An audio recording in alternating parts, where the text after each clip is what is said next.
were not here Monday, not yesterday, Monday. There is that link available to see the class from Monday if you need to go over it again, or if you weren't here Monday and you want to check out everything that we did. We've got all that information there about the changes on the SAT. So make sure that you're familiar with those things. I'm also going to create a folder, which I'm going to share with the group today, that has like all the materials that we're working with and the slides that I'm showing you here in the class and everything else. So you're going to have all that material that you can access, and that'll be in a folder in Google Drive that I'll share with everybody here. So you guys are going to get that stuff after the class is over today. I'll probably put it in the group tonight. Okay. Everybody here should be then in our WhatsApp group. So you will have all the latest information. The class now is totally full, so it's just us for the rest of this summertime.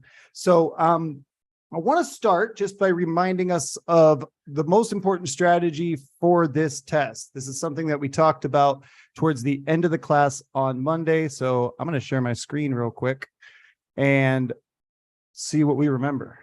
All right.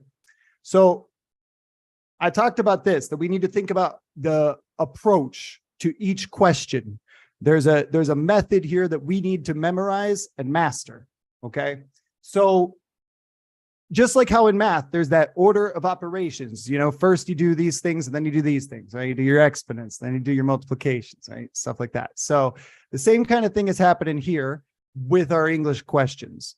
What's the first step? Does anybody remember? Let's see. Try.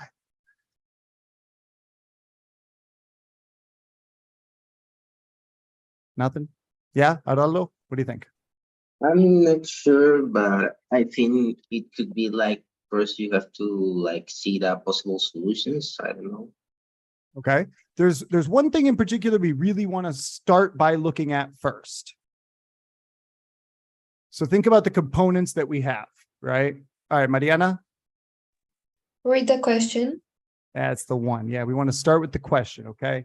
So we want to scan that question. We got to look at the question because that is going to tell us something very important, which is step 2. Any ideas on what the second step is here, Clarice?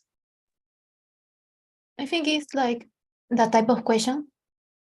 Okay, exactly. We got to figure out what type of question we're dealing with. Very good. So if I first focus on the question, then I can look at the type of question it is. And okay, all right, I'm dealing with a vocabulary question. I'm dealing with supporting claims question. Again, we're going to learn about all those types of questions throughout the course, but we got to know what types of questions we have, because then we got to do something else.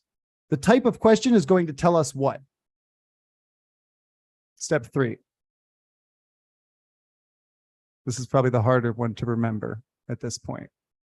Let's see what you got. Any ideas? What comes next?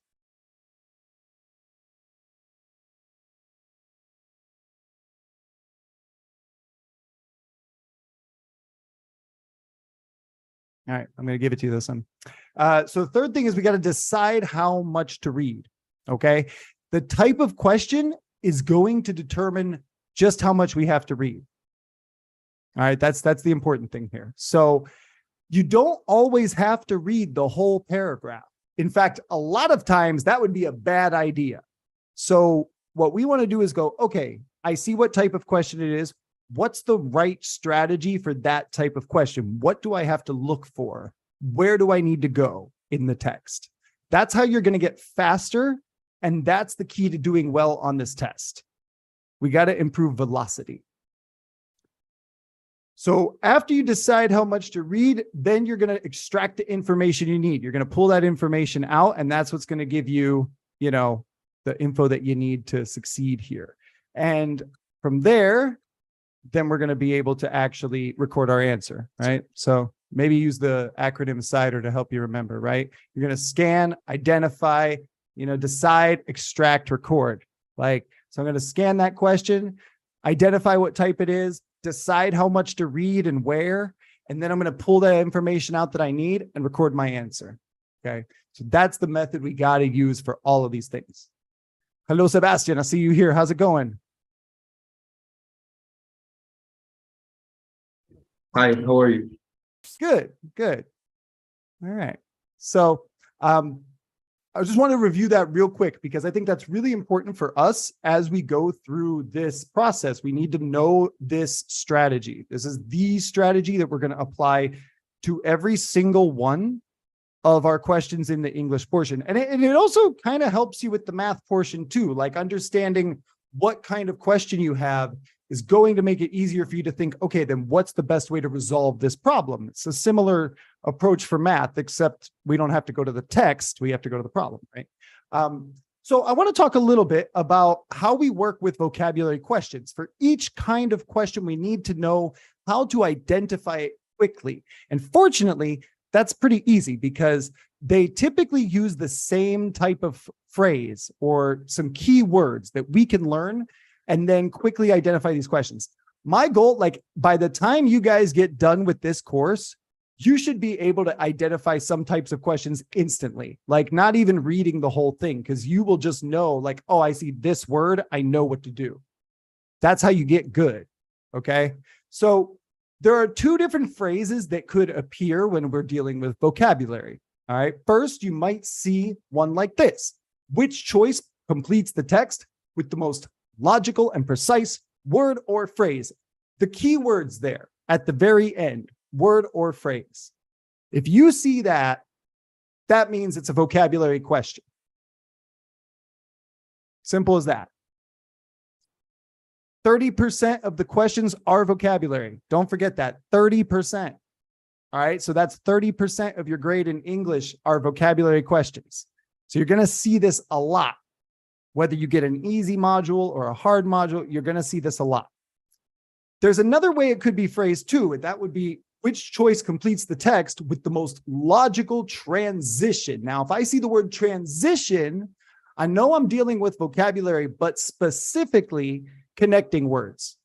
And on Monday, I gave you that first practice set of vocabulary, and that was focused on connecting words. And that's exactly how the questions are phrased. We're going to practice those questions today and then move on to some other stuff. But that's how we identify vocabulary questions. So key words. If you see word or phrase, that's a sign that it's vocabulary. If you see transition, that's also a vocabulary sign. But now we're thinking about, transitioning between sentences. So I want to show you how I approach that, how I apply this method to the vocabulary questions, right? So I'm going to show you an example, right? This is one that is for connectors. Take a look at this for a second, right? You see the question is exactly what I just showed you. Which choice completes the text with the most logical transition? So the first thing I do is go here to the question. Next, I see what kind of question it is. I see it's the most logical transition. So I know that I'm dealing with a vocabulary, transition, connectors. So now I got to figure out what to read. And here's the thing. A transition is going to connect two sentences. So what I need to do is read those two sentences. I don't have to read the whole paragraph. How many sentences are in this paragraph?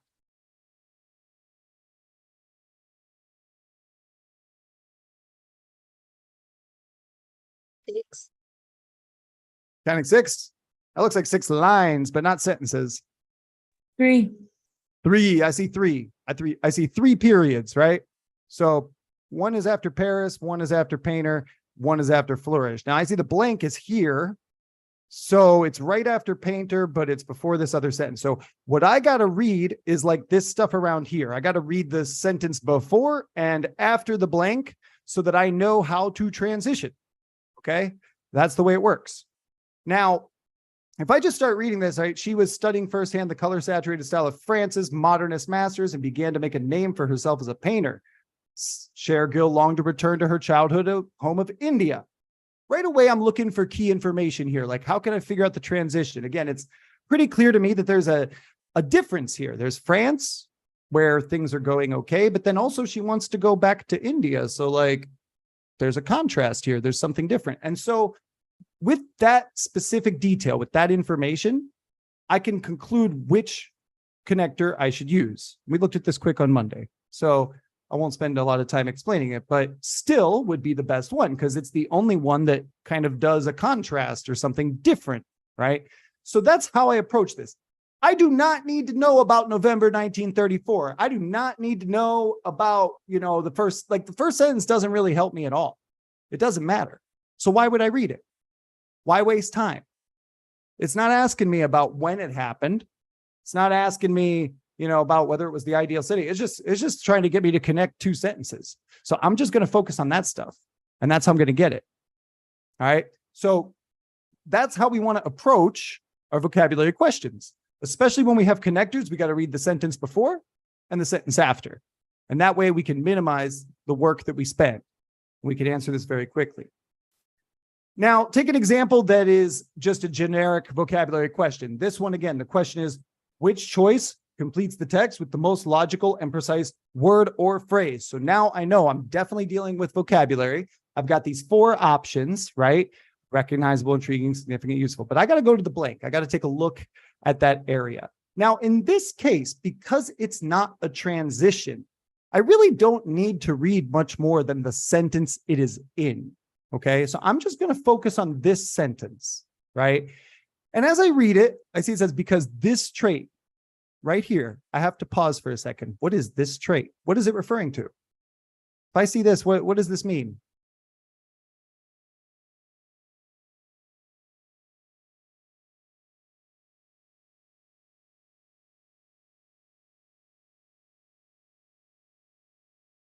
We can replace this. Go ahead, tell me. Handedness. It's the first word. Exactly. It's the first word right here. You got it. So now I can just keep reading. I can go back. All right. So I just went back real fast to figure out what it was talking about, just to make sure I'm on the same page, right? And now I can keep going. So, okay. Because handedness is present, but less something in many other animals, animal behavior researchers often employ tasks specifically designed to reveal. This is a key word here, to reveal. That tells me something. Okay.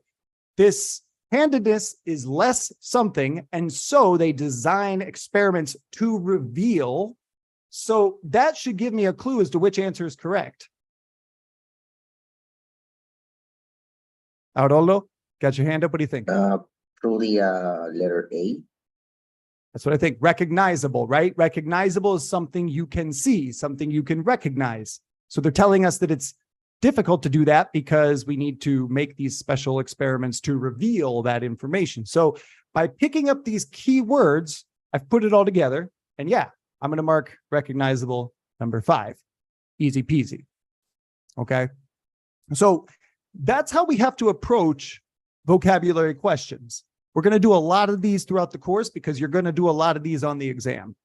And vocabulary questions, this is the easiest way to do it. I don't need to understand the whole paragraph. I don't really even need to understand much of what it's about. I just got to figure out, okay, what would make sense with this task designed to reveal something, right? I put the pieces together, I get my answer. Okay. So that's how we got to do this. That's the method. That's the approach. We're going to keep practicing that for each type of question because we've got to learn how to identify those things and how to find them quickly. Now, I gave you guys on Monday a set of vocabulary exercises, and I'm going to put it back in the group real quick just because there's some people who might not have gotten it on Monday. So give me 1 second here. Let me go ahead and drop that back in our group. There it is right there. So on Monday, we just looked at the definitions and using them in a sentence. Now, there are 8 vocabulary questions on this worksheet, and I want you all to try to do those, and then we're going to check them out together. Now, on the SAT, you have 1 minute and 10 seconds for every one of your questions. If we take an average, 1 minute, 10 seconds. For vocabulary, we want to be faster than that, because some types of questions do take more time. Some questions don't. So I think vocabulary is one of those kinds of questions that we should try to answer quickly so that we can have more time for some of the harder questions that we're going to see later. So anytime we can save time, we want to save that time. We can use that time later. That's the best strategy to go with here. So you all have this PDF. I'm going to share the screen down here too, so you can see where we are. All right. So after the first page, which had the definitions of these words, which were all connecting words, and example sentences for us to practice. We've got 8 questions that are exactly like we see, on the SAT. And each one has a little button to check your answer after you're done. But I want you guys to not check your answers just yet. Okay. I want you guys to try to do it for real. All right. So what I want you to do is in the chat, start like as you go, type your answers. Okay. And don't send them to me until we're done. All clear? Makes sense? You're gonna type your answers into the chat, but you're not gonna send them until you're done so that we can check them all out at the same time and see if everybody agrees. All right. And don't cheat, because they're meant to be useful for you to practice at home too, but I don't want you guys cheating on it. All right. So that's what we're gonna do. Another thing that I wanted to mention, I'm not super strict about cameras, but I do like to have them on while you work when I'm not talking. When I'm talking, I'm usually looking up here at my camera, so I'm not even looking at you anyway, so I don't care. So if you see this, that's your clue. All right, Big Brother's watching. I'd like you to throw your cameras on while we do the work. So I'm going to set a timer here. So we have 8 questions. I think we should be able to do those 8 questions in about 6 minutes. I think that's a good amount of time for this. So we'll see if you can do that. We'll see if that's enough. All right. So, like I said, I want to see you while you work. I want to watch you while you work. And then we're going to have 6 minutes to go ahead and work on these. Okay. So I'm going to start that timer now. And I want you to try to, again, just type in the chat. You could just put A, B, C, D, whatever. You don't even have to number them. You can just put them in a row. And then when we're done, I'll tell you to send them. Okay. So let's get started. Go.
Okay, that was 6 minutes. Please send me privately all the answers that you have. If you haven't finished them yet, that's okay. Just send me what you have so far. I want to see where you are. All right, looks like everybody's gotten most of them done so far. Let's take a look here. All right. Sounds good. All right, Francisco. Okay, let's see. I got Juliana, I got Clarice, I got Michelle, I got Aloldo, I got Ariana, I got Aranza, I got Francisco, I got Adriana. All right, cool. If you haven't finished them all yet, that's totally okay. All right. Because like I said, I'm trying to push you to go faster than you really need to go. We will work on that. We'll get faster. All right, cool. Sounds good. And I know, Aranza, you got the PDF a little bit late, so it's cool. Don't worry. I'm a reasonable person. All right, let's check these out together real quick. And then we're going to start with another set in a little bit. So let's hop down to here. Okay, so first one here, it looks like I think just about everybody's got this one more or less right for the most part, right? So there's a couple of choices that I think could work, but there's one that's definitely the best. All right. I see A and C as possible answers, but I think A is better than C. Why? Can anybody try to explain that for me?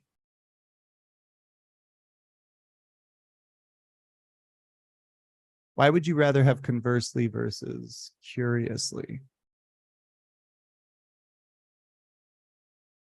When would I use curiously instead of like something else?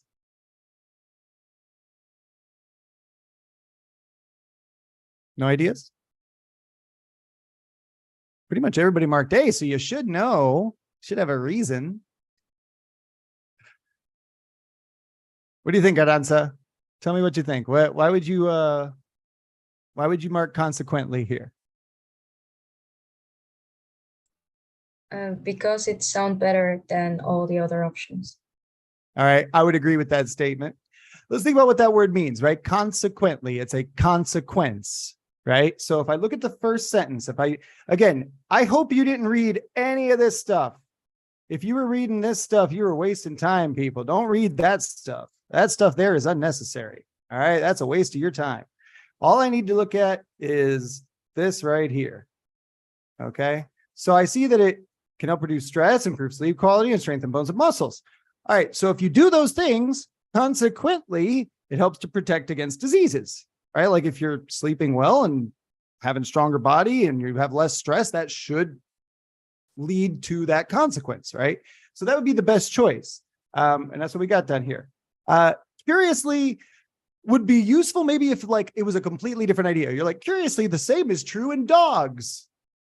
I'll be like, yeah, that is kind of curious. I didn't ask for that info, but thanks for telling me. You know, could work like that. But consequently would be your best choice. All right. Let me take a look at what you've all put here for the next one. All right, I'm seeing a lot of D on number 2. It looks like everybody agrees on that. Let's see if that makes sense. So here we've got, again, the world is constantly changing, opportunities, and then it says it's important to stay open-minded. So if we're talking about change and new opportunities, being open-minded seems like a logical continuation of that, right?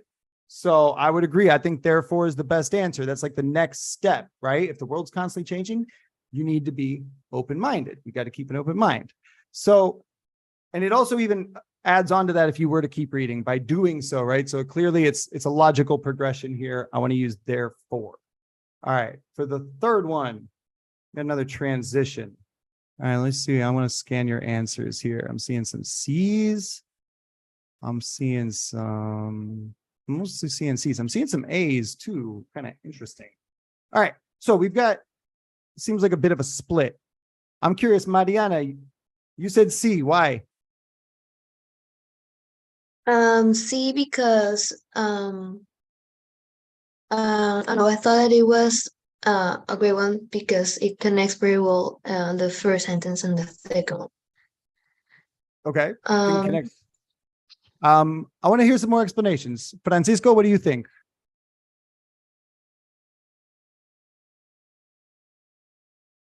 You still with me? There you Yeah, yeah. Okay. Can you hear me? Yeah, loud and clear. Because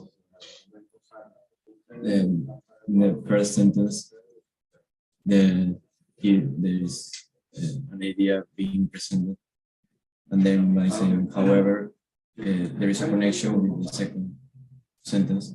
That is, there are a few simple steps that you can take. So that's Okay. why I think however fits better than. All right. So I want to hear from a couple of the other people that marked something else here, because I saw a couple other, looks like I saw a couple of different ones. Julian, you said A. What do you think about this one? Yes, I said it because I thought that while you have that fear of public speaking, you can do like the simple steps that are talking about in the third sentence, Okay. something All like right. that. Makes sense. So I think there's some good maybe logic behind different answers, but I always want to try to look for that best answer. So for me, however, does a good job here, and I want to show why. This first sentence also has a connector, and it says many people are intimidated by the thought of public speaking, but it's an important skill to have. This right here, I think, is the key point, that it's people are intimidated, but we have simple steps to lessen your fear. So I see a contrast between those two things. I see, okay, it's something that scares a lot of people, but there are these simple steps to lessen your fear. So that's where I see the connection. That's why it's important to make sure I read like the whole previous sentence.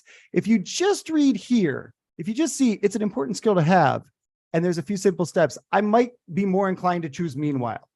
You know, but if I look at this part and I see that it's intimidated by the thought of public speaking, and then there's this whole idea about becoming more comfortable, simple steps, lessen your fear. There's like three good things that contrast what the first sentence says. So for me, I want to use a contrast connector. I want to use C here. I want to use however. Okay. Now, going to number 4, right? Same kind of thing here. Let's see. I'll ask somebody. Michelle, what do you think about number 4? So I chose number D, which was farther north. No. Well, because it starts mentioning some key points, and then it's mentioning like something that they also do. Like Okay. I don't put it because I thought it was the most logical one. Yeah. Yeah. Keep in mind that the right answer may not be the best answer that could possibly exist. You know, there might be a better word that would go in there that isn't available here. So sometimes we got to choose the best of our options, you know. But I also think that that makes a lot of sense. I think furthermore is the right answer here because, you know, they're saying in spite of difficult circumstances, they've found ways to be successful. And now I'm adding to that point. They demonstrate, right, that hard work and determination can lead to positive outcomes. It's essentially expanding on the previous idea, right? It's not therefore because it's not a direct consequence. It's not a contrast because it's basically just elaborating. So I wouldn't use C or D here, right? So I'm going to stick to furthermore. I think that's the best case for this one as well. All right. For number 5, let's see here. I want to talk to, who am I talk to today? Adriana, what do you think about 5?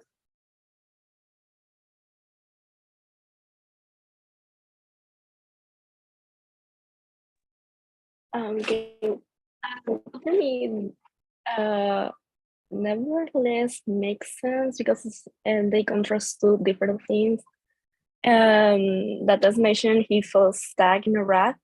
After that, the same much contemplation and soul searching. So is that someone is doing something to do to this. Okay, so we've got this idea of being stuck in a rut, right? The idea that you're kind of, you can't seem to find like happiness, you're kind of depressed or frustrated or whatever, right? But then he realized he could take control of his own life and make things better. So I agree. I think that's the best choice, right? And it looks like you got the right answer down here. again, therefore, and as a result would be like a direct consequence of that. And it doesn't make sense, right? If you're immediately like in a bad situation, you wouldn't naturally just go, oh, okay, I can fix it. That's not how depression works. And then in contrast doesn't really make sense either, because like maybe it would make sense if we were talking about somebody else, right? I always think sometimes if you're not sure between two choices, a good idea is to think, okay, what would this sentence look like if I use this word? Like if I said, in contrast, his best friend Mark was having the time of his life and everything seemed to be going perfectly. Like that would be a good in contrast sentence, you know, but that's not what I got. So I think nevertheless is also a good choice here. All right, nicely done. Okay, let's go to number 6. Sebastian, what do you think for number 6?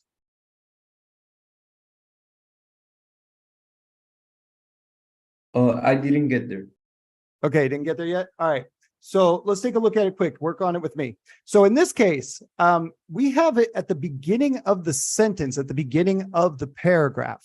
So I don't really have to look at another sentence. I just have to look at this first sentence that is establishing the topic of our paragraph, right? So we have 2 statements. There are many challenges in life. It is possible to overcome them, right? Given these options, what do you think would be a good choice? B. All right, B, although, right? Let's see, that makes sense. I think it does too. That's a great place to put although, right? At the start of a sentence and then have kind of 2 contrasting ideas. Although there are many challenges in life, it is possible to overcome them, right? Nice positive messages today. So good, that's what I would say too. All right, so going on to 7. Haroldo, what do you think for this one? Okay, so I think could it could be so setting. I think that meanwhile, yes. Okay, meanwhile. All right. Now this one is a bit of a like, you know, literary style, right? This one kind of feels a little bit more like a story or something, right? If I use meanwhile, remember that that's usually something I would use when I kind of want to describe maybe 2 things happening at the same time. They might be 2 different things, but I'm looking usually at same things happening in the same setting or same situation. So the sun was setting, casting a pink hue across the sky. Meanwhile, I sat on the porch watching my kids play in the front yard with their friends. That seems pretty good to me. I like that. I don't see it. I don't think a therefore makes sense. I don't think a whereas makes sense because, like, again, we're still talking about the same person. He would be looking at the sky while he's outside with his kids. All right. So let's see if it makes sense. I think it does. I'd say that's a good answer. All right. So let's go to our last one. And we'll move on here. So Juliana, what do you think for number 8? What'd you get? I think it's a. Okay. Also a meanwhile. Mhm. All right. So we could use that. Let's see. We often take for granted the resources and opportunities that are available. So meanwhile, some people struggle to find access to basic necessities of food, clothing, and shelter. Yeah. However, there's a problem with that. So I want you to look at the full sentence here, right? If I use meanwhile, right? Ideally, and this is where a little bit of our punctuation knowledge comes in. Take a look at how we just used it here. I'm going to zoom in deep on this one. We had a comma after this blank, right? And we said, meanwhile, and then we describe it with a full sentence. I sat on the porch watching my kids play in front of the house with their friends. All right. Now look at this one.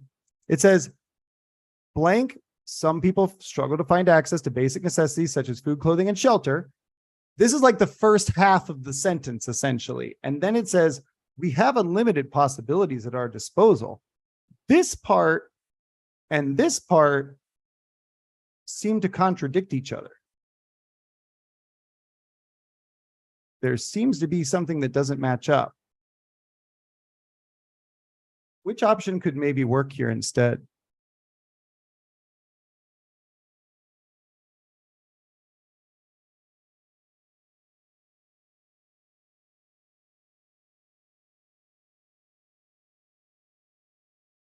Ariana, I saw your answer. What do you think? I put letter C. All right. So if I want to, like, again, if I recognize that contrast, right? Between this part and this part. I'm going to say, I think I want a contrasting phrase, one that I could use maybe at the start of a sentence. And I think whereas would definitely be a good choice here.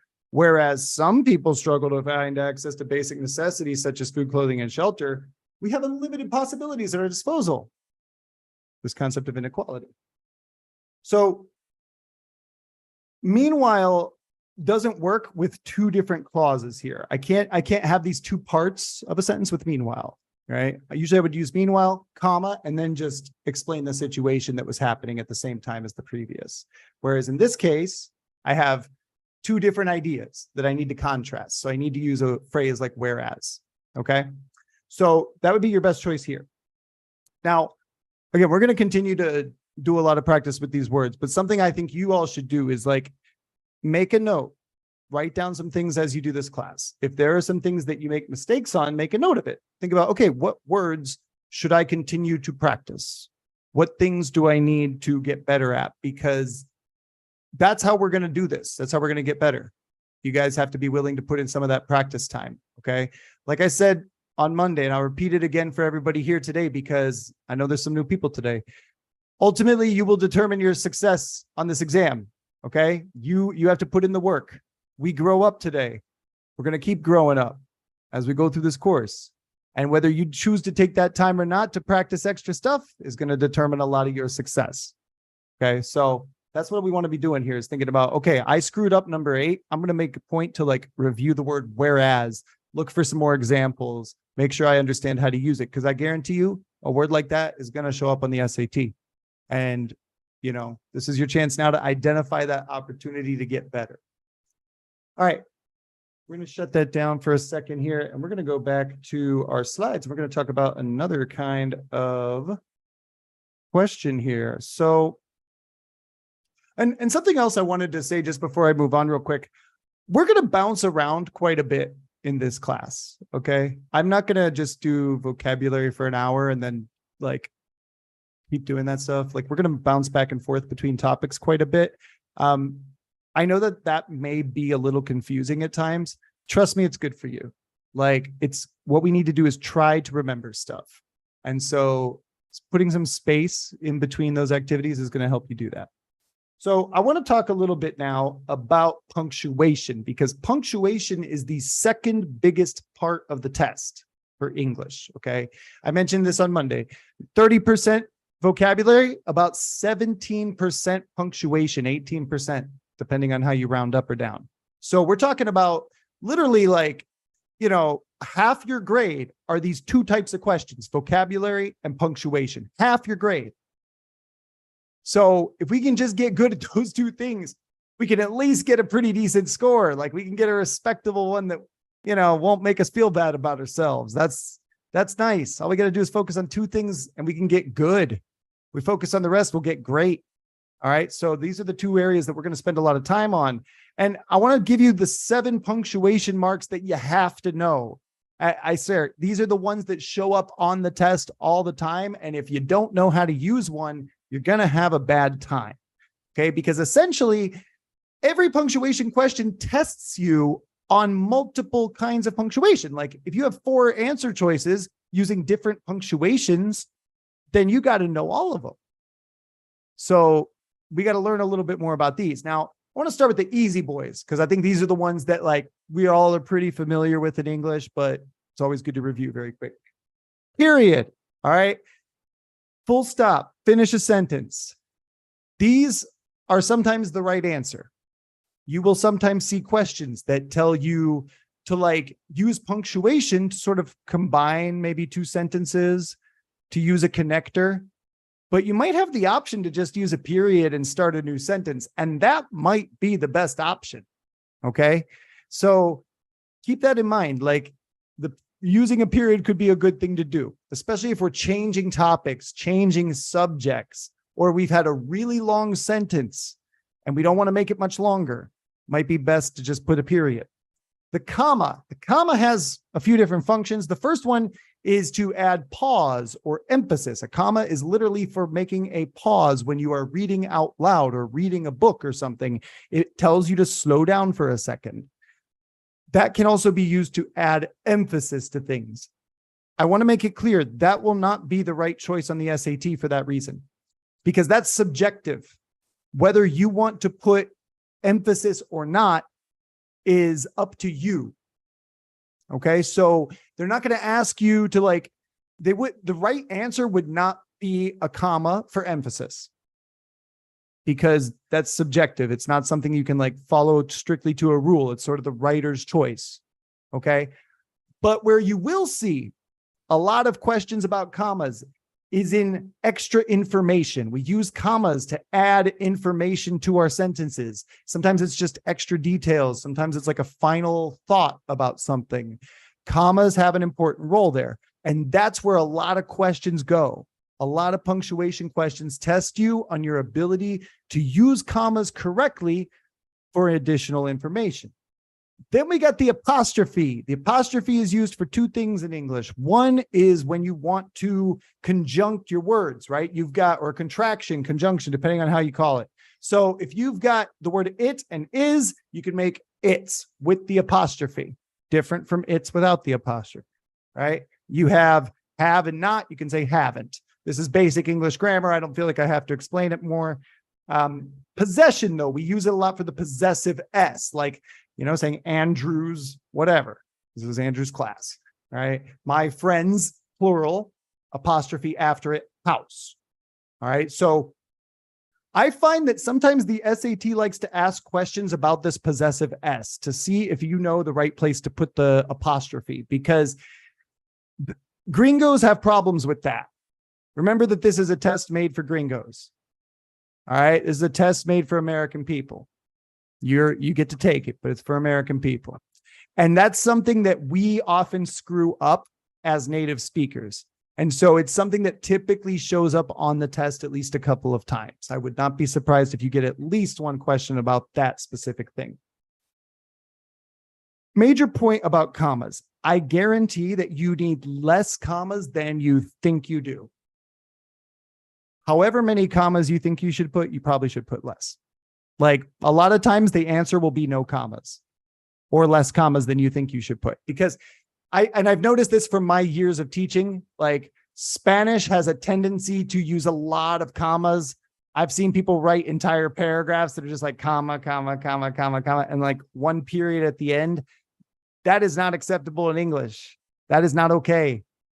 So generally, you're going to want, I usually recommend like about a 2-to-1 ratio. Okay. If you've got a sentence with a period, 2 commas is a pretty good number of commas. If you have more than 2, you should be suspicious. If you have more than 3, it's probably wrong.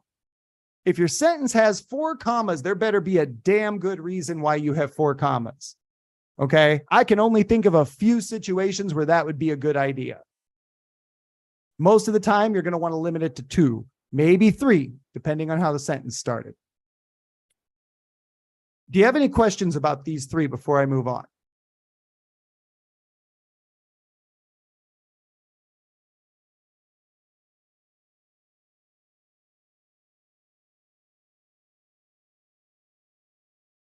Adriana.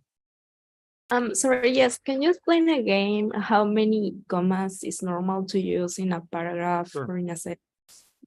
I'm gonna, I'll crack open a little Word doc here and maybe show you a little bit. Just because I think it's good to see some examples then. Yeah, let's talk about that a little bit, because commas is honestly where I see a lot of punctuation questions, and it's where I see a lot of punctuation mistakes. So let me just move some stuff around here. Okay. Let me just move some things. There we go. All right. So you should be seeing this blank Word doc. So I'm just going to write an example of a sentence with different, numbers of commas that I think would be good. Let me give you an example of a 3 comma example, right? Like where this would be a good place for 3. All right.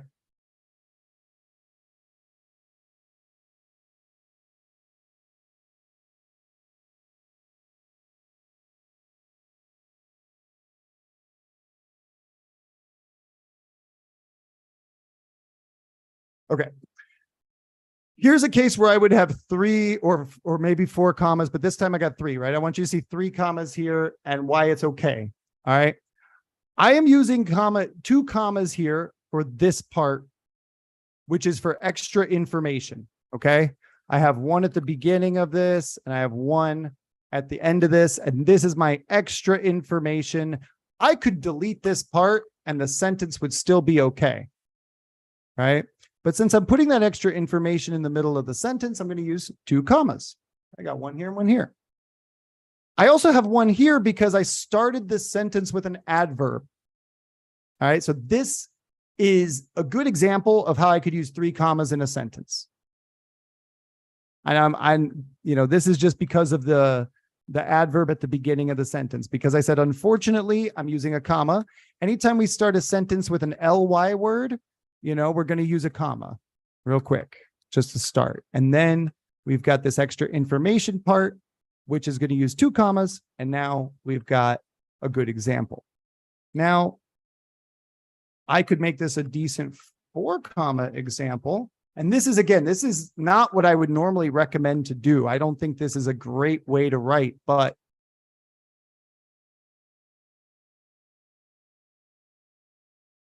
okay.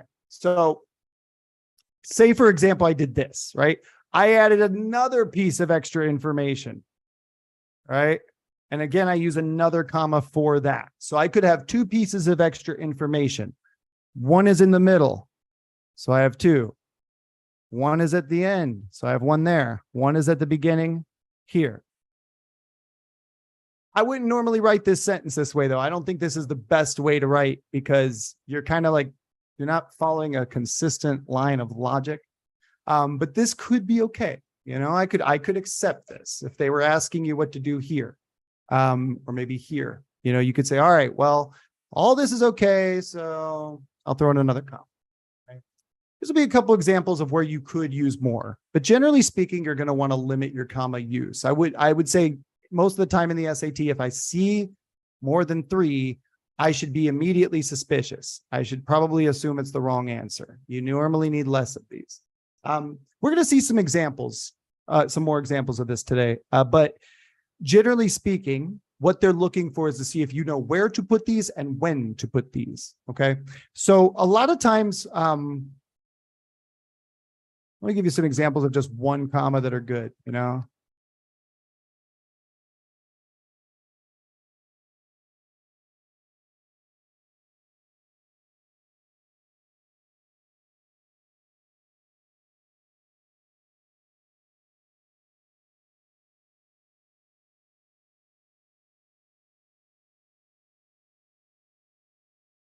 Okay, so these are all just examples of how I would use 1 comma right after starting the sentence with like a connecting word or a time word here. Like, after the party, we all went home. For our wedding, we did a rehearsal dinner. When I was 19, I moved to Peru. I could also just write these the other way, right? And this is now just a period, all right? That would be okay. But if I have those words first, if I have that time word first, I'm going to want to have my comma in the middle, right? We see the same thing with other connectors, like when you saw the example with although, right? We saw that in one of the PDF examples, right?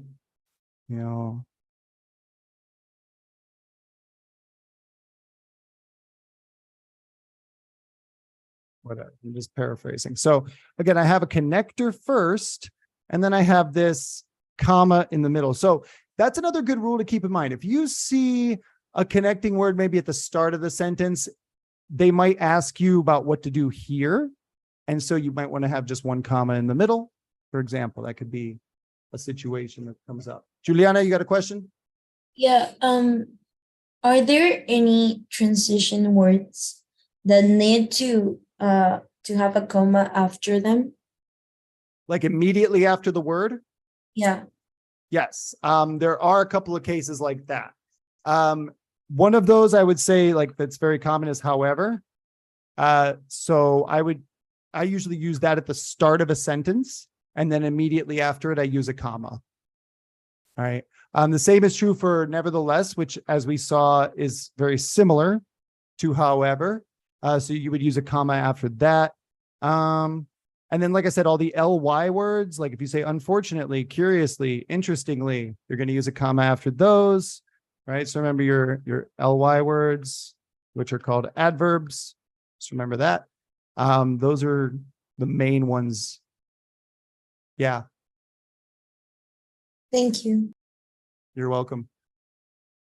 So this is something that we're going to have to keep practicing, obviously, as we go, but it's something that, you know, I want to draw attention to, because I think that a lot of the punctuation questions are related to commas. And I think that it's one of the things that we typically don't have the best formation for. Like, we tend to screw this up a lot just because of how we might have learned in school or what we didn't learn in school.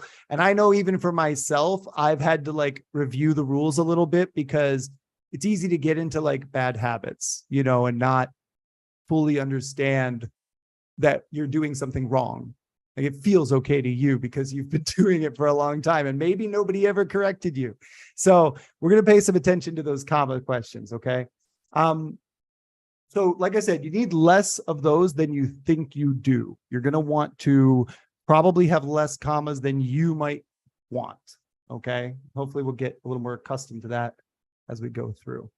And again, if you guys want any examples or any more explanation of any of these things, just tell me. Feel free to interrupt and say, hey, raise your hand or whatever, because I want to make sure that everything's clear. So getting back to the other punctuation marks we need to know. These are like the more advanced ones that you need to be familiar with. Okay, because these are the other ones that appear on the SAT. So again, we got our period, comma, apostrophe, and then we've also got these four. This one here is called the mdash. It's called that because it's about the same width as the letter M in when you type. It's like a big fat dash, kind of like the one that goes between words, but it's bigger. We got the colon, semicolon, and parentheses. So I want to start with the mdash because the mdash doesn't actually have any special function that only it can do. It's like a weird replacement option. It's the veggie burger of punctuation. Like, you can totally eat a normal burger, or you can ask them to switch it for the veggie burger, but nobody really wants a veggie burger deep down. Like, you know, even vegetarians are like, all right, fine, I'll take it. But like, the mdash does not have any unique special, I have to use it here function. Okay. But it does replace other kinds of punctuations for different things. And that's what the SAT likes to do. It likes to mess with you. It likes to be like, which is the correct answer? And the correct answer might be an mdash replacing something else. Okay. So it's good to know what it's for and how we use it, but just keep in mind that like, it's a punctuation you probably have never used and don't need to use, but it might be the right answer. So we have to know how it works. Colon is one of my favorites. We use that to sort of define the previous clause or the thing we just said. And you don't have to have a complete clause after it. You could just put a single word. I can show you some examples of that in a second. This one shows up from time to time, not too often, kind of a medium frequency. I don't see a lot of questions with this. Semicolon, I hate these personally, but the semicolon is sometimes on the SAT. It will be used before connectors. Okay. If they're in like the middle of a sentence and they want to kind of add on to the sentence, they'll put this before the connector. And it could replace a period in that sense. So I'll show you maybe a couple of examples of that. So it typically joins two sentences about the same idea. I don't generally prefer to do it this way, but it is possible. And I'll show you in a second what I mean. Parentheses are also to add extra information. You can use them a lot like you would use two commas, but the difference is like, it can be a little more off topic. Usually parentheses is less serious. It's more like kind of a random thought. You know, it's not meant to maybe be the most important information. So if it's less important, or if it's off topic, or if it's like the writer's personal thoughts, I might use a parentheses instead of using commas or the mdash, which can replace it. Also, we use parentheses, especially when we're talking about abbreviations or dates. That's the custom. Like if you want to mention, I don't know, the dates that someone was alive, you would put that in parentheses right after their name. You wouldn't use other kinds of punctuation for that. So that's kind of one of the specific things we typically do with parentheses. I'll show you a few examples real fast here of how some of those look so that you can see what I mean. Because I think it's important to see sort of how these go. And then we're going to do a little practice with these and see if you can do it. So, let's go over here. So I want to start with the colon first, and then I'll show you how, after using some of these, I'll show you how you could use the M dashes to sort of replace those. So colons, again, typically define the thing we just said, right?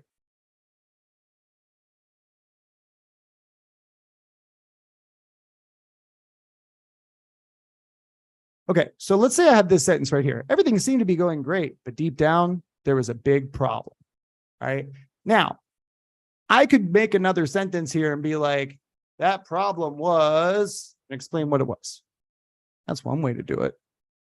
But you know, it would be a lot more cooler. Like if I just did this, I did colon, you know, mom was the big problem. Moms sometimes be coming down too hard on people, right? So I can do this. I can literally just put the colon at the end. And now I'm answering that question of like, what was the big problem? Mom, you know, in my case, she always said my room was dirty. And even though it wasn't, it'd be like one piece of paper on the floor and she would get mad. I was like, well, it's a small room. You notice the paper. What do you want me to do? So I could just do that. That's perfectly acceptable, right? I could also make a more full, complete thing here if I wanted to, right? The doctor had bad news. I don't know. Right? Doctor had bad news. Like now I'm sort of setting up this problem and trying to build some tension a little bit with this. So you just want to use this to essentially define the thing you just said. If you finish this sentence here, your next question is what? What's the big problem? So you can answer that immediately with this, right? And you could just, again, use a single word. You could use a small sentence. Generally, though, you don't want to do a big, long sentence after a colon. The idea is to keep it short, usually. Keep it short after you do this, right? So I'm going to leave that example for now. Sorry, Mom. Show you an example of the semicolon and how we might have used that. Let's see. I think, however, could be a good choice for that. So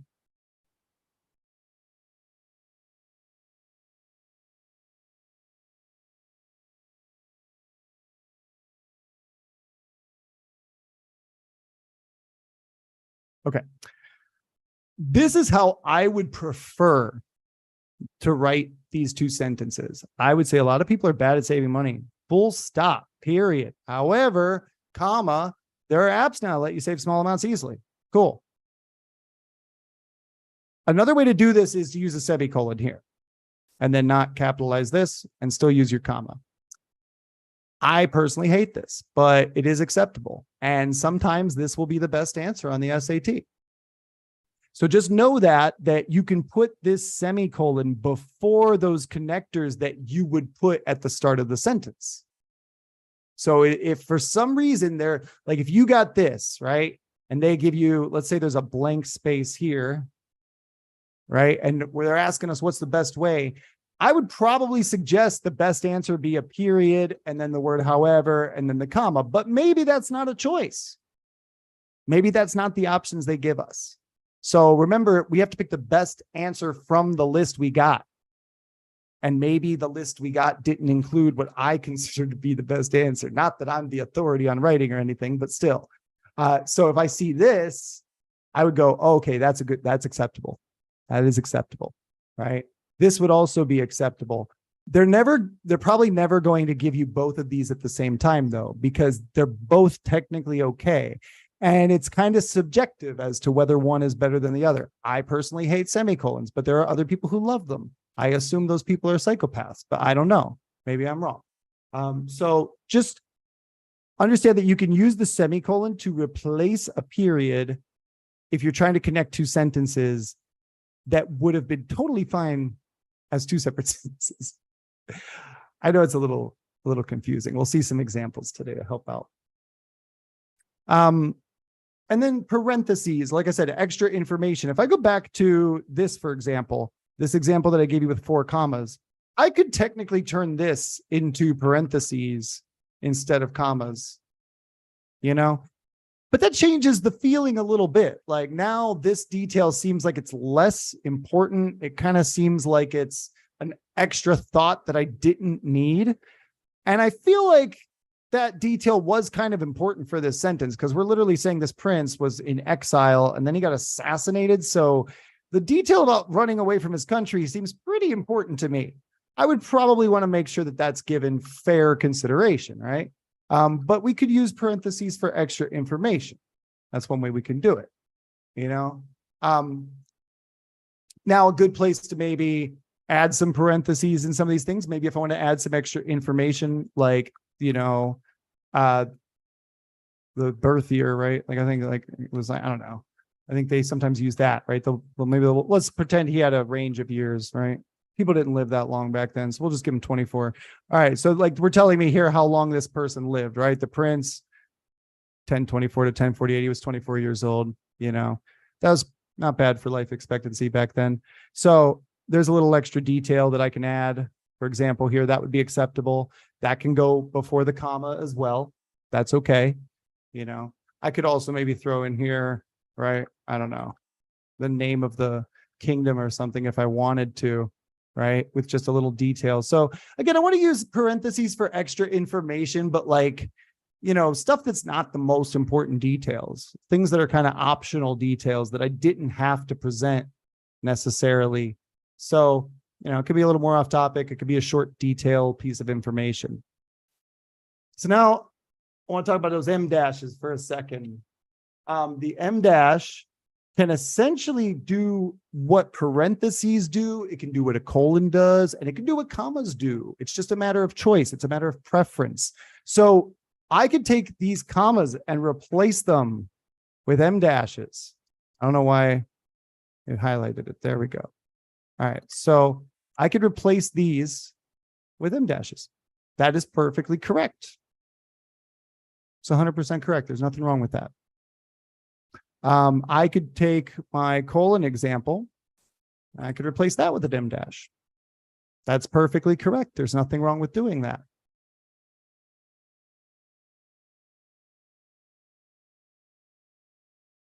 What else?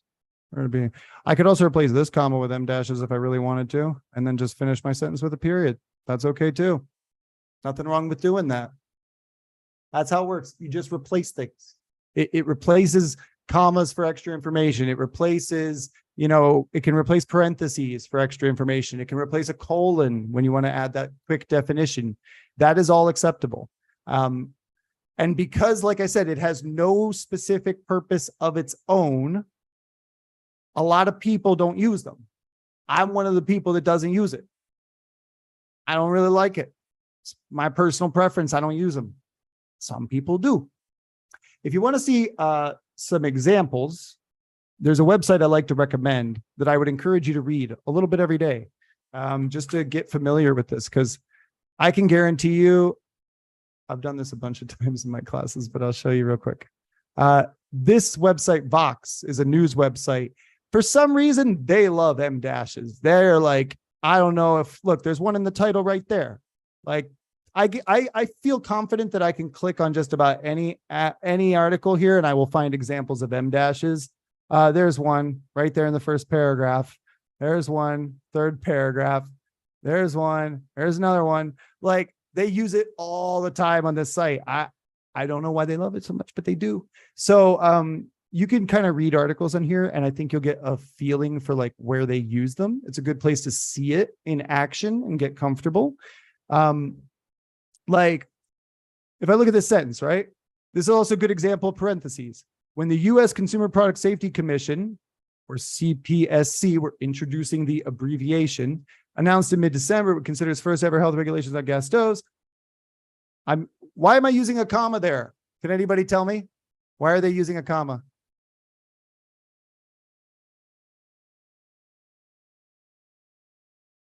What do you think? Remember what we could be extra information, but actually there's something else that's important. Remember what we said. If the sentence starts with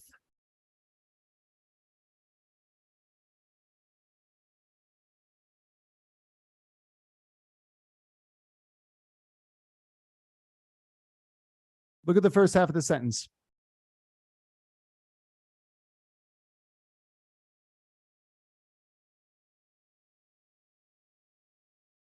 Oh, with a transition. Okay, it's helping us to sort of this first part is setting up the context. It's telling us when. Anytime I see when, before, after, or any kind of phrase that sort of indicates the context, I'm going to use a comma after that part. So when the USCPSC announced in mid-December it would start consider blah, blah, blah, blah, blah, comma, it was the start of what will be a very long journey to any kind of restrictions. Now, here is extra information, one that will consider public comment, including from the gas industry, in determining the approach. So they're giving extra information here about this very long journey to restrictions. Like if we want to have restrictions on these gas stoves, then it's going to have there's a lot of things involved. They added this information. So this M dash is acting like a comma.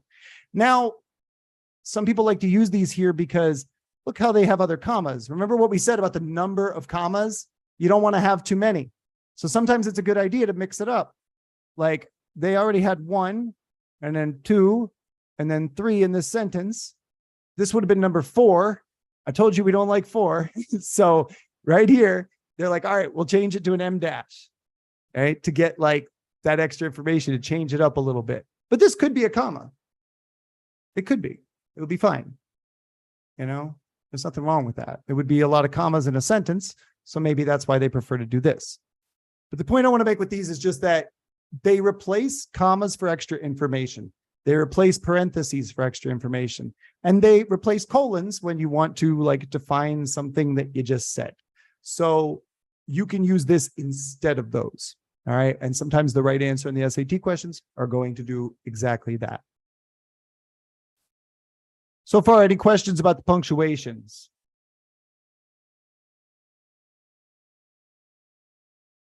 We're going to do some practice stuff in a second, but I wanted to hear from you first. So again, we saw period, comma, apostrophe, M dash, colon, semicolon, parentheses. Any questions so far?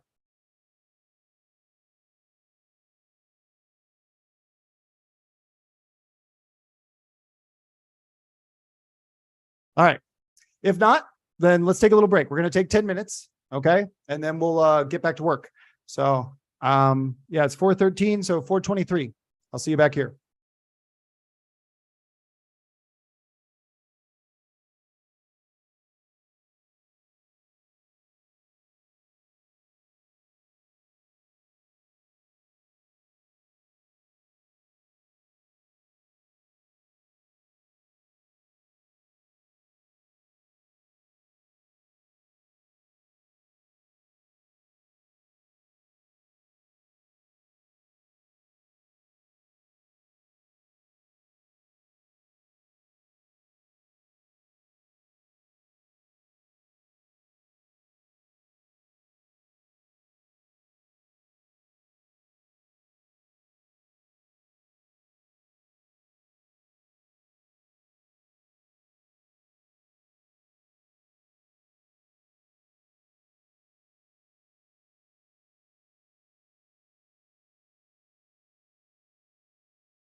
All right, we're back.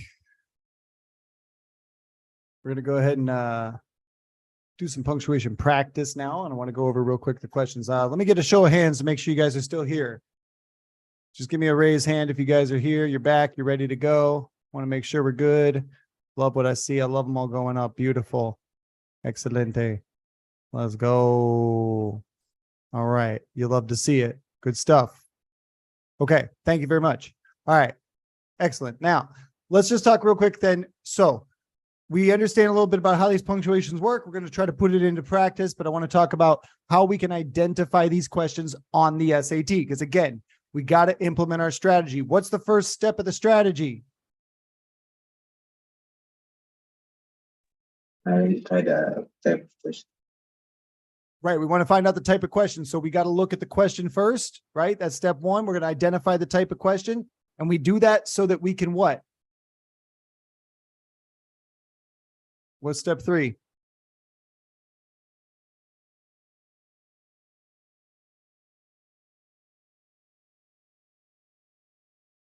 Ariana?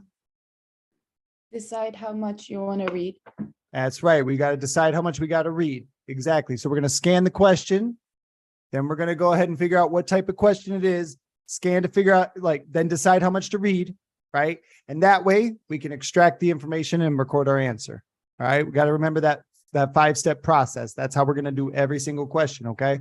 So this one makes it fairly easy because it always uses the same phrase. You're always going to see this phrase, which choice completes the text so that it conforms to the conventions of standard English. All right. Standard English, American English, the best English. All right. So that's how you're going to see it. But there is one little problem, and that is that we use the same phrase also for grammar questions. So both punctuation questions and grammar questions, which we will get to on the next class, use this same phrase. So we're going to make a small modification to our approach, right? So let's take a look at this example. All right. This is a punctuation example. Again, just as always, I want to do step number one. Look at the question. I see it says, okay, which choice completes standard English. That's my magic words. That's the key words. I see those. Now, that could be punctuation. It could be vocabulary. Or sorry, excuse me, it could be grammar. Could be grammar, could be punctuation. Here's how I know. I look here now at the answers real quick, and I see that the only thing that changes in all of the answers is punctuation. In this case, the only thing that's changing are the commas. So all I got to do now is figure out which part I need to read. And when it comes to punctuation, I only need to read I don't even need the whole sentence, just the area around the blank. Okay. I don't care at all about this first sentence of this paragraph. It is completely worthless to me. It is a waste of my time. I don't even really care about recently engineer or what it says down here at the bottom. I'm just looking at this. So it says, all right, Eric Frankberg of Tampere University in Finland used the chemical blank to make a glassy solid. That's the only part I need to worry about. So now I'm taking a look at this. I see the blank here. It says to make. A good rule of thumb is I don't want to put commas before the word to or before my verbs. I usually don't want to do that. So I would automatically think, okay, I probably don't want to use C or B because those have commas right before to make. That's kind of weird. The other thing is this part here where it says the chemical. Because it says the chemical, I assume that we're just talking about one chemical. It's not like a chemical, which could be many different things. It's one specific chemical. So in this case, I actually don't need any commas. The best answer is this one, the compound aluminum oxide. And I think a lot of times this is where people will make the mistake and mark C because they'll be like, oh, it's like the compound. Now I'm going to put the name of the compound in the commas. And you really don't need to do that here. It's not necessary. You're just adding extra punctuation for no good reason. And again, we think about how many commas we have in this sentence. If I back up before I drew all my lines, recently, comma, Erica Frankfurt of Tampere University. So I already have one. And again, I would be hesitant to have a lot of commas. I don't generally want to have 3 or 4 commas in my final sentence. So knowing that too is a clue. I can say, okay, I definitely don't want to have a comma before the word to make That doesn't really usually work well in English. And I know that it's saying the, so I can probably get away with just saying the compound aluminum oxide. And D is my final answer. And there we go. But again, the important thing to practice here today while we're working on these is, practicing this method, question, identify the type. If I have to check the answers here just to make sure I understand what to look for, okay. Focus on the part of the sentence where the blank is, and then choose the right answer. So that's how we got to approach all of these questions. Okay. Yeah, we'll stop there for now. We'll get to grammar another day. Let's go ahead and do some practice with these. Okay. I'm going to drop in our group and in our chat here. Punctuation set 1. Let me see your faces. All right. I want to make sure we're all here and working. I'm going to send it in the chat too, since that's sometimes convenient for people, I realize.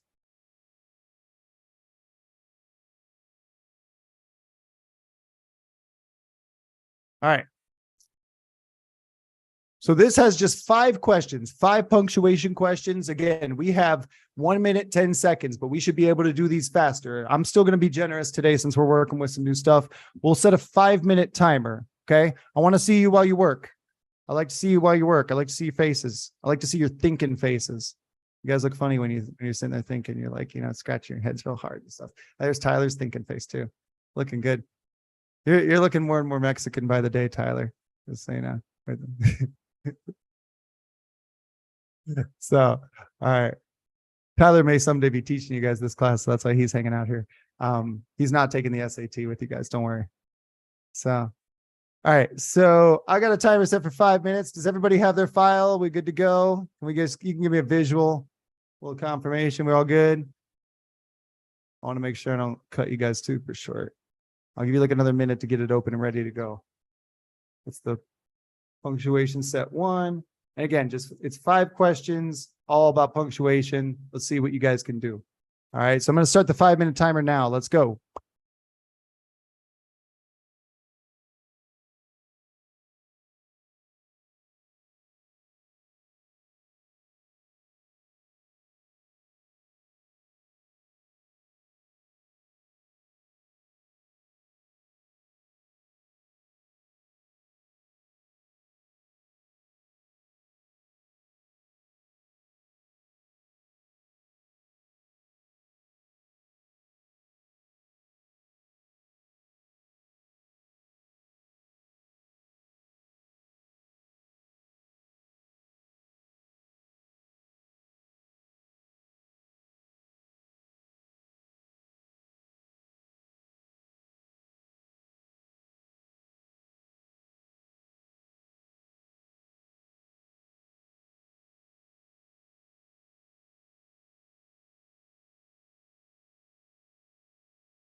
Yeah, once you have your 5 complete, you can send them to me in the chat privately so I can check them out.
All right, that is 5 minutes.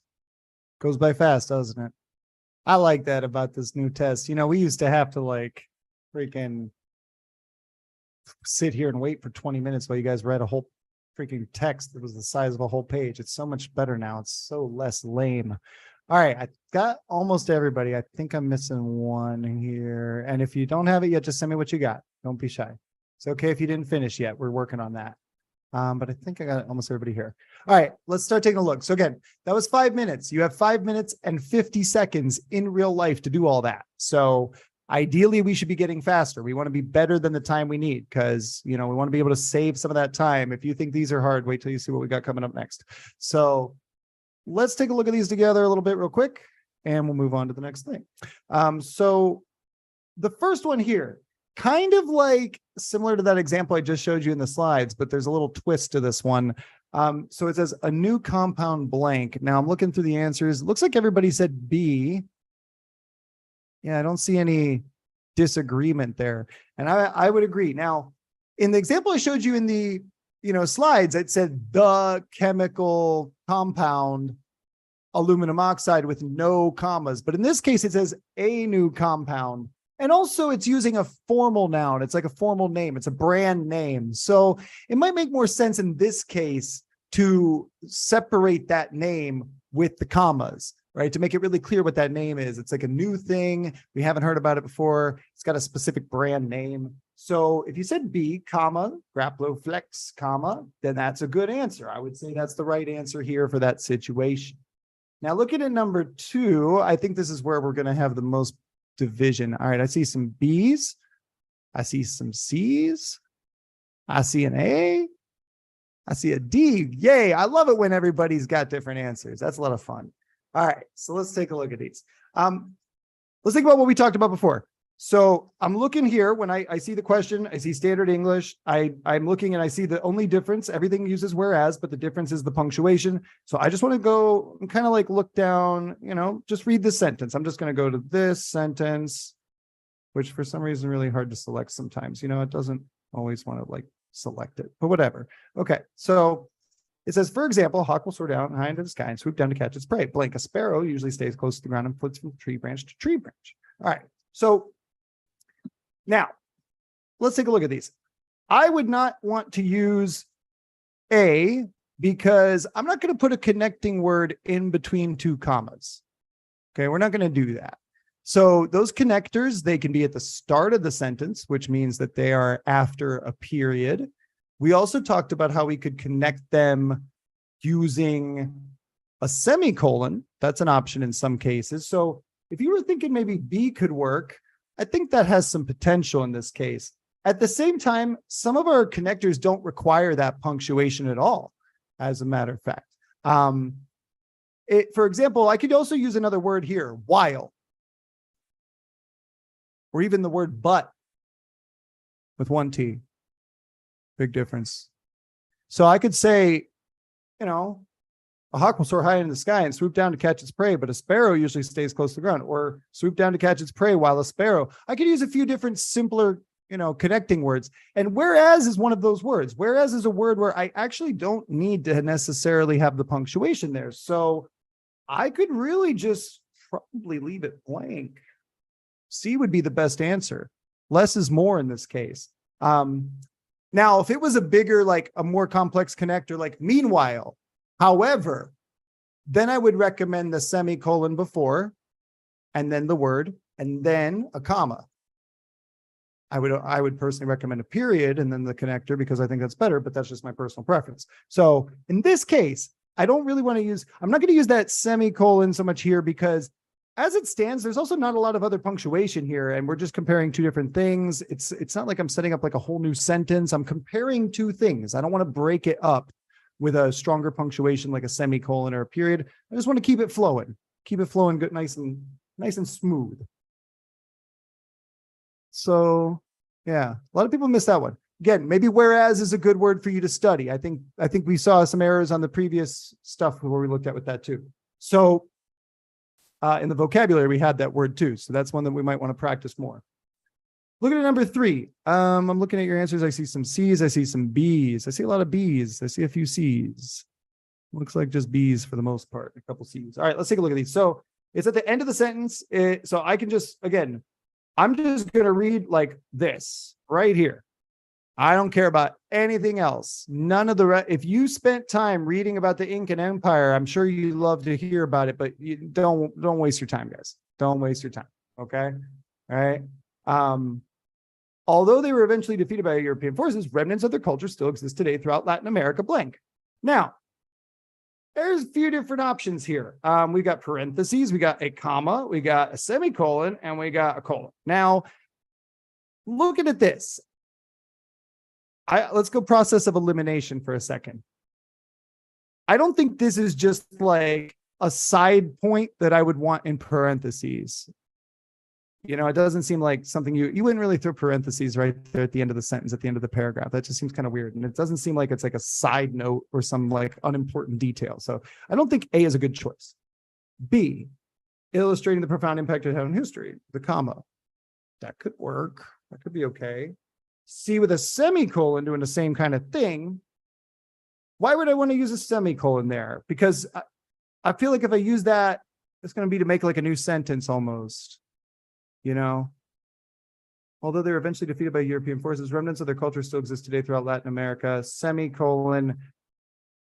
And they're in, I would probably want to use a connector after a semicolon, and this illustrates the importance of it to world history or something like that. So I don't have a connector, and that's the thing. Remember I said, like, we want to use semicolons usually before connectors that require them. So I wouldn't probably use the semicolon there too much.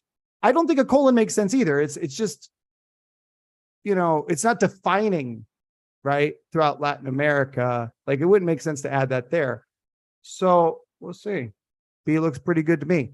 I think you just keep it simple here. A comma is good. One comma is fine. We only had one other comma in this sentence. 2 commas is a good number. Okay. So that's probably okay. Keep it simple.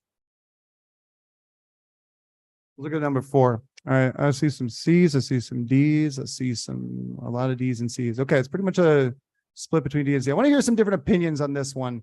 Kind of curious.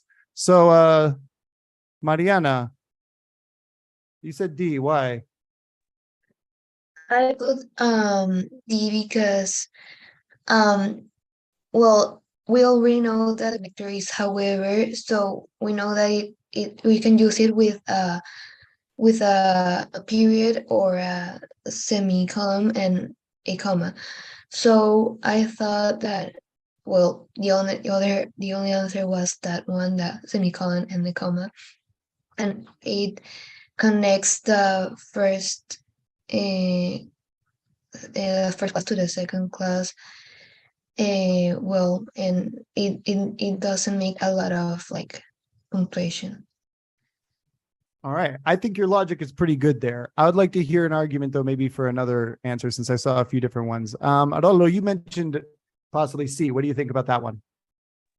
Yeah, I'm not sure, but I just think because I don't think it could be like a colon because I think it's kind of like a connector that doesn't need it. It's like wrong with that.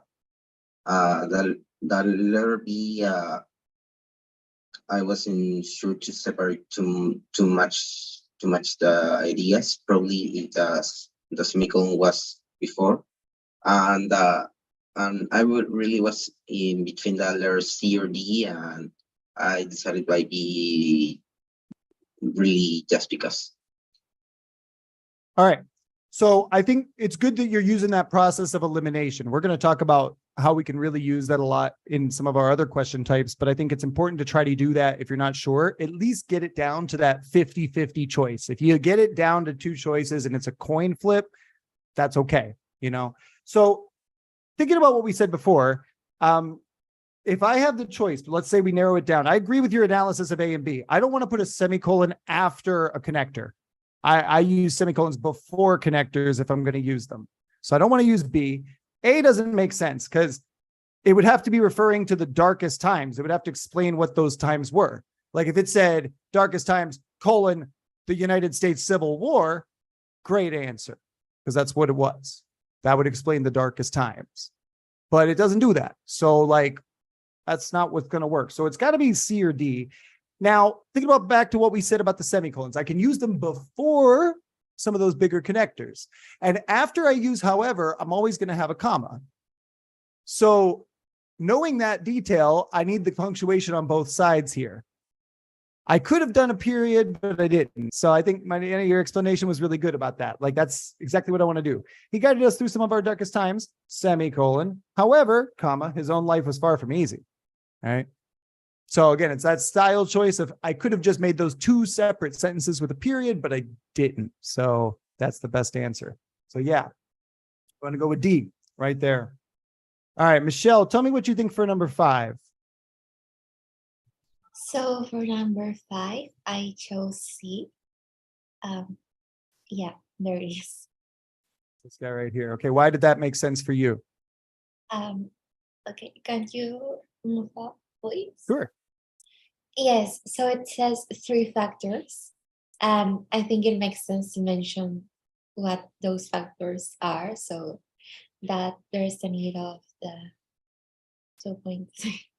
You got it. That I think most everybody looking at your answers looks like almost everybody got this one good. So that's excellent. Like, exactly. 3 factors. If you're reading this, again, I identify the question. I know I'm dealing with punctuation. Obviously, I'm making it really easy for you guys because I'm putting a big word that says punctuation on here, but that won't be the case with the SAT. So these are the practice runs. We're going to eventually start mixing these up. I'm just going to read this. I really only need to read the first line here, like just this stuff right here. If you read more, you wasted time. Okay, so I just look at this. And if you finish reading due to 3 factors, your brain should immediately go, what 3 factors? And so that's how you know if you're asking that question right away, that's a good time to put the colon there, right? Using the comma could work, but it's not the best choice, right? Semicolon is not used for that. I wouldn't want to use that there. And I need some punctuation.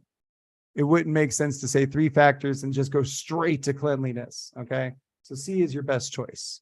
All right. So that's a case where, you know, I don't think using the commas would be the best choice. I think colon is a much better choice in this case. And we definitely need some punctuation to separate this idea. Because right here, I could put a period. I could finish the sentence right there due to 3 factors, period. And then my next sentence could explain what those are. But in this case, I'm trying to kind of keep it more short and direct, get to the point. And so I'm using the colon immediately after factors to explain what those factors are. And that's another good way to test the colon punctuation. Like if I see factors, colon, the next words should be the factors. Okay, that's what they should be. Like I'm trying to define the thing I just said. So if you're not doing that, then something's off, but you should catch that pattern of how to use those. All right. So that was just a little bit of practice with those today. We're going to do more of these as we go. Like I said, this is going to become a regular thing, working with these different kinds of punctuations and these different exercises. So I want to throw down one more thing. We're going to start working on some more vocabulary, and then we'll finish that off a little bit more in the next class. I don't think I have, yeah, that's what's on my list. All right. I'm going to drop another set of vocabulary exercises on you.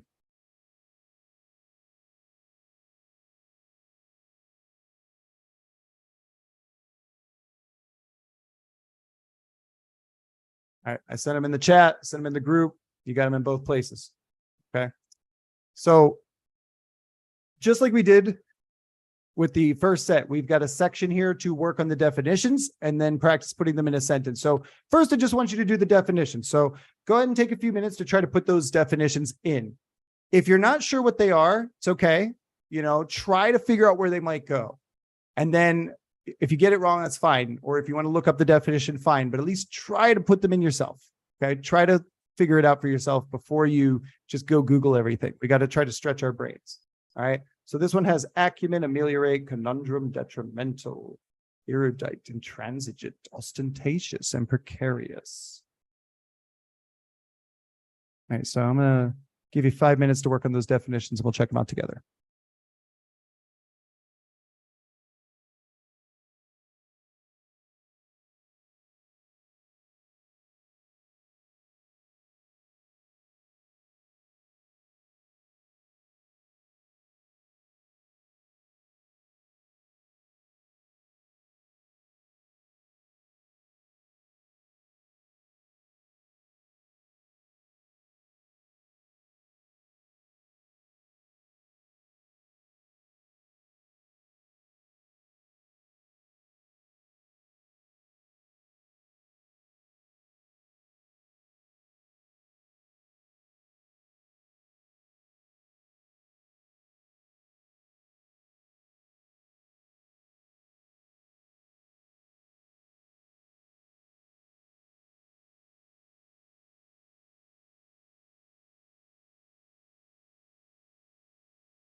All right, that was 5 minutes. Let's see if we can figure these out.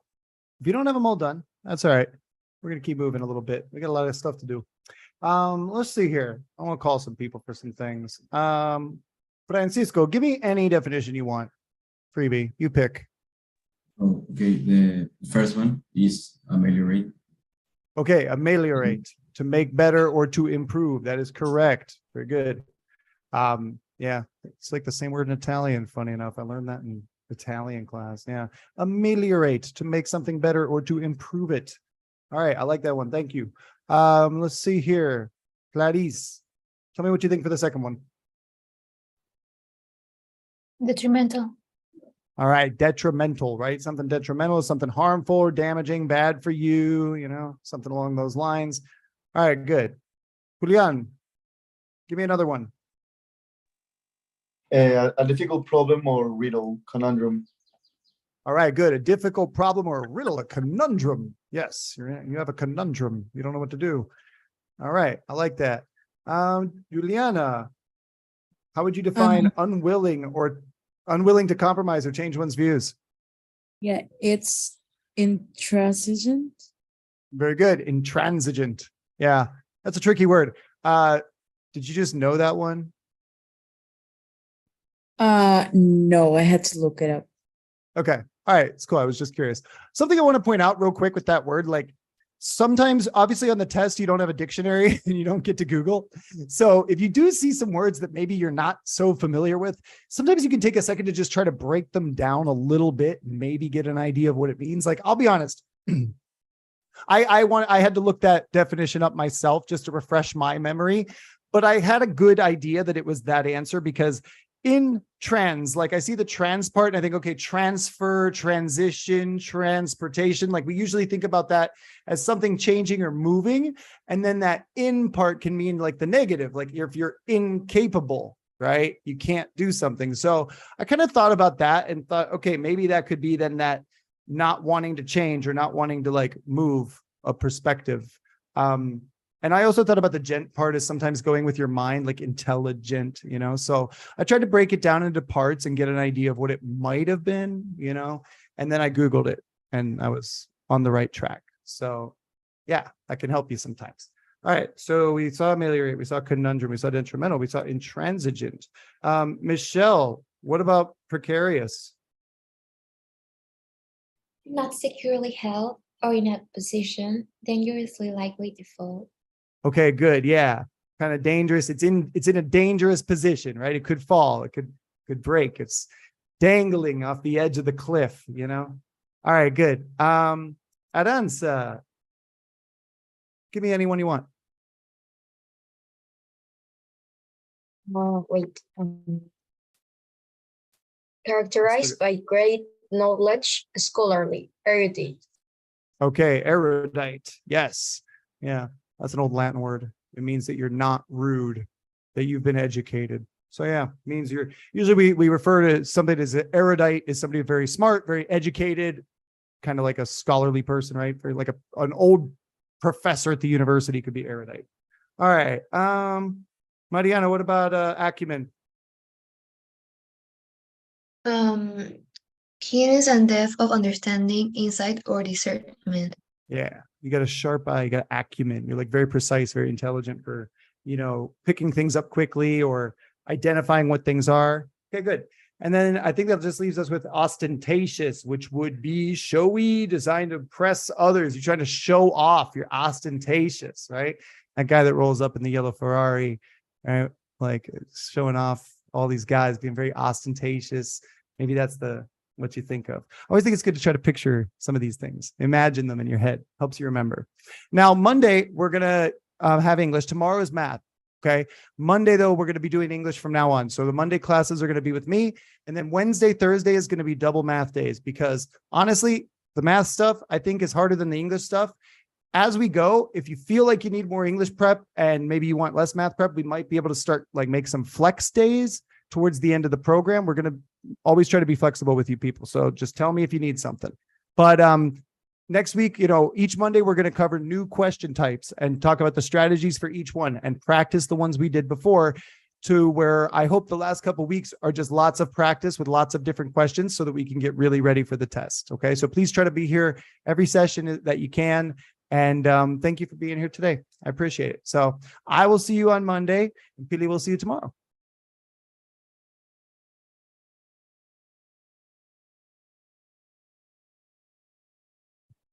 Thank you. Bye. Bye, Andrew. Bye.